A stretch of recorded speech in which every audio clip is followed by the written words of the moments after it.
Hello dear fans, friends and subscribers, this is your host Ram once again in action with you on this cricket happening show today. And well, as far as this cricket happening show goes, I'm going to look at the England team. As you know, England will be taking on Pakistan, United Arab Emirates, and you all know that the Sri Lankan great player Mahela Javadne was retired, and he is going to be the batting consultant for the England team. He has already joined the English team when practice is concerned, and also Paul Collingwood is another one who is a part of the mix too. And the reason that I'm talking about that here today is because the England team, which is going to take on Pakistan in the United Arab Emirates, has been announced. And they have announced the Test squad, the One-Day squad, and the T20 squad. So looking at this particular squad that is announced, Alex Hales has made an entry into the team. In fact, all of these, Alex Hales, Zafar Ansari, who is an all-rounder, and James Taylor, after hitting that maiden 100 against Australia, they have all been selected for the Test matches. Now, this is going to happen on 13th of October. The series is going to start in October. Well, as far as Alex Hales' selection was concerned, that was absolutely a certainty according to me, because Adam Lett had a dismal series against Australia. So definitely I thought that was the right decision. And well, as far as Hales is concerned, I mean, he definitely struggled in the one-day tournament, but they have decided to actually, in fact, Alex Hales is there in the yes, he has been included in the Test squad. Now, there is another player by the name Zafar Ansari. His name is Zafar Ansari. He has been selected. Now, he has been doing very well in English domestic cricket, and he has been selected. He actually is a player who is an all-rounder. So basically, he plays for Surrey.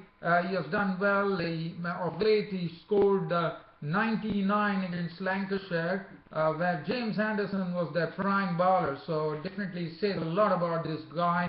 And one has heard that Zafar Ansari is some real talent. So one feels that, in fact, the national selector James Whittaker has already hinted that Zafar Ansari's potential is something extraordinary, and there will be healthy competition for places as far as all-rounders are concerned. So I would say the pressure will be right there on Adil Rashid and Moeen Ali to watch their paces and start performing. Now, the other thing as far as the tests are concerned, now Gary Ballance, who has a very, very good test record, as you know, he was doing pretty well, but against Australia, in the midst of the series, he was dropped because of his poor form. And well, I am sorry to say that Gary Ballance was having a good test record. In fact, he has a lot of centuries in some limited number of test matches that he has played. He has actually lost his place. So there's no Gary Ballance in the side. So Ballance has lost his place in the test side.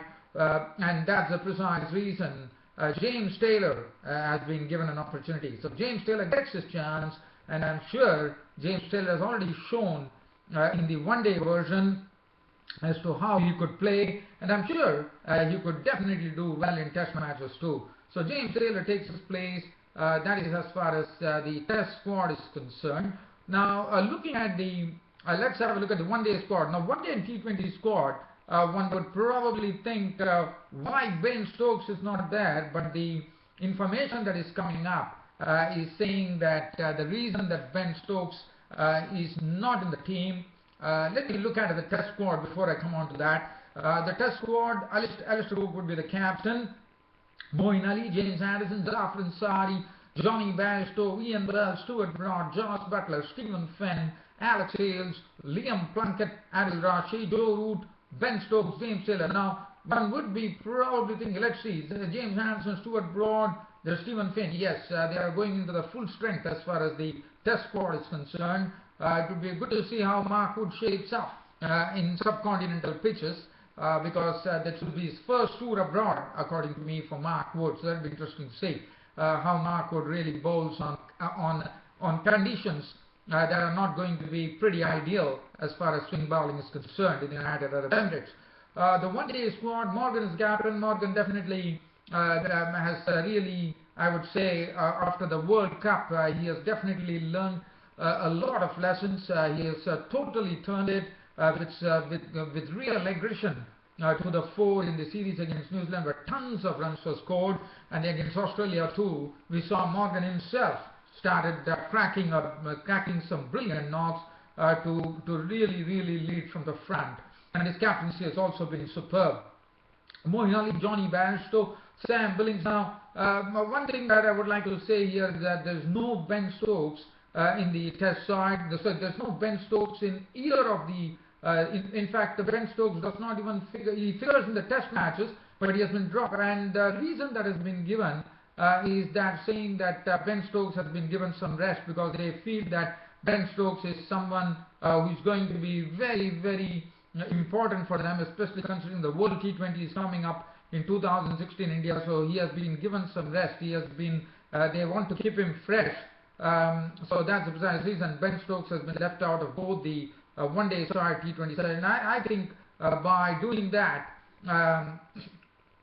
we also by doing that one feels sorry for him, but they are doing it with a good intention because they feel that he has a lot to offer, and they would like him to be when the South Africa tour of South Africa is concerned, which they consider to be is going to be a very tough tour. They want Ben Stokes to be fresh.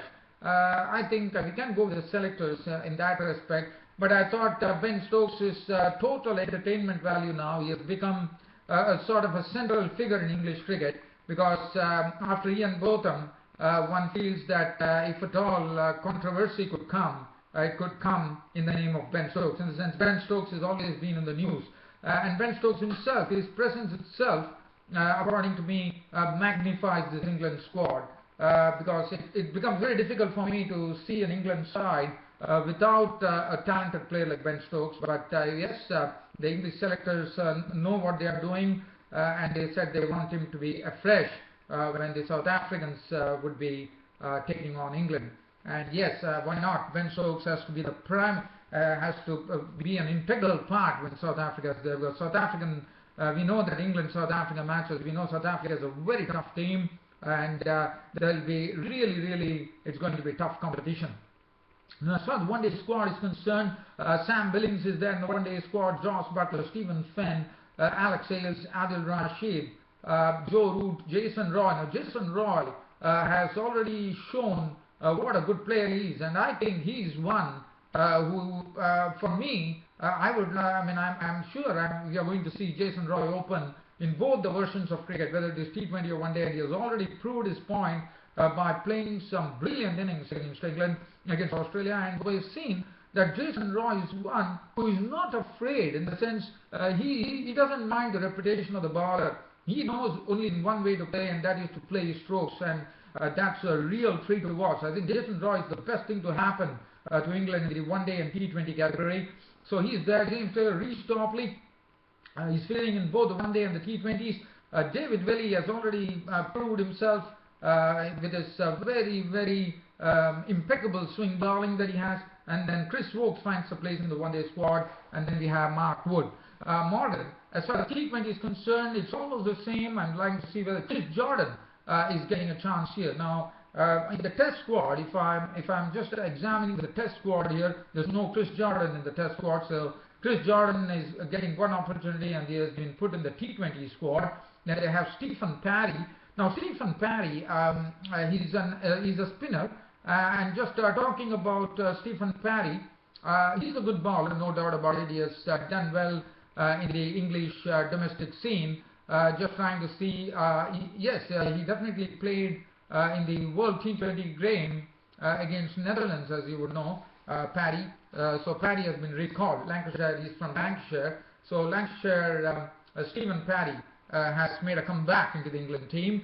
Adil Rashid, Joe Root, Jason Roy. For me, Jason Roy is the most exciting stroke maker for England in both the T20 and one-day versions. They have James Vince. Now, James Vince, let me tell you, coming in the T20, he's a perfect T20 material. We have seen that in the English domestic scene.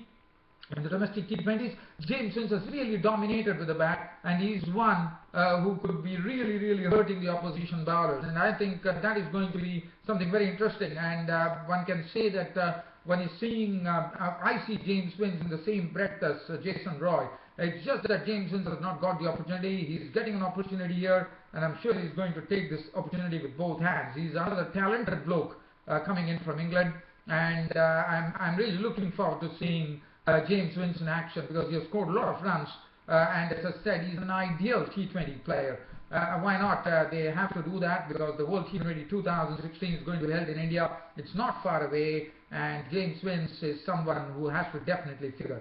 And then they have David Willey, Chris Woakes, Mark Wood. So just looking at this mix that England has selected, it will be interesting to see how they shape up, because they are not going to get conditions as ideal as England, where the ball could be swimming. So I think all these new blokes who are coming into the England team have a real litmus test when they take on Pakistan, when they would be facing against Pakistan, United Arab Emirates. So that is as far as that is concerned. Now, the other news that I'm going to look out for, as you know, Pakistan have not been hosting any international matches, but they have a very good, I would say, very good relationship with the United Arab Emirates. And United Arab Emirates have offered all the support. In fact, it's not United Arab Emirates this time. Pakistan have floated something known as an inaugural Pakistan Super League. It's a T20 tournament is going to be held in Doha, which is the capital of Qatar, and this is going to be played.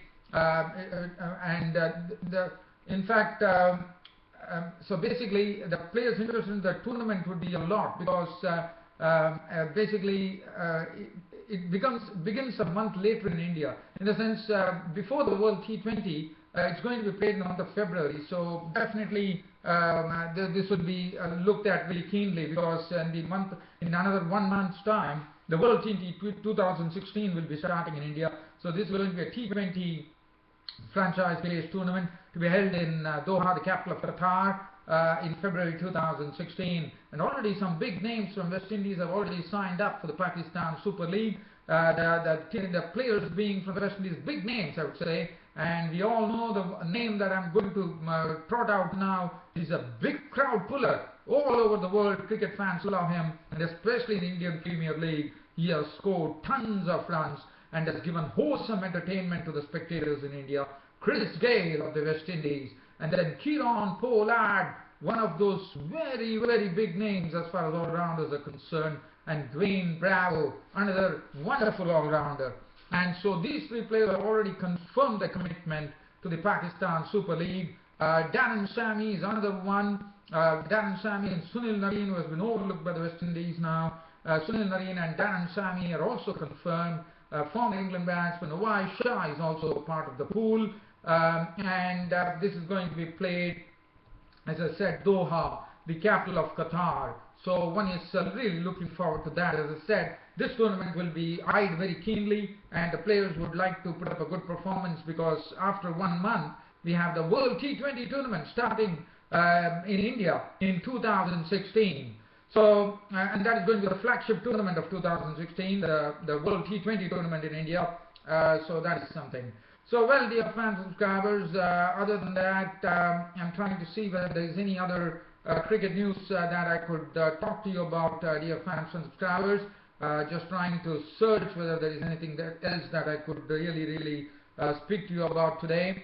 Well, the other names coming the Big Bash League 2015-16, Melbourne Stars. David Hussey is going to be the captain, and James Faulkner would be the vice captain of the team. Well, dear fans and subscribers, I think that really brings an end to this cricket happening show of mine today. Hope you all loved it, and we'll be seeing you all on my next cricket happening show, which will be happening tomorrow. Till such time, this is your host Ram signing off. Thank you.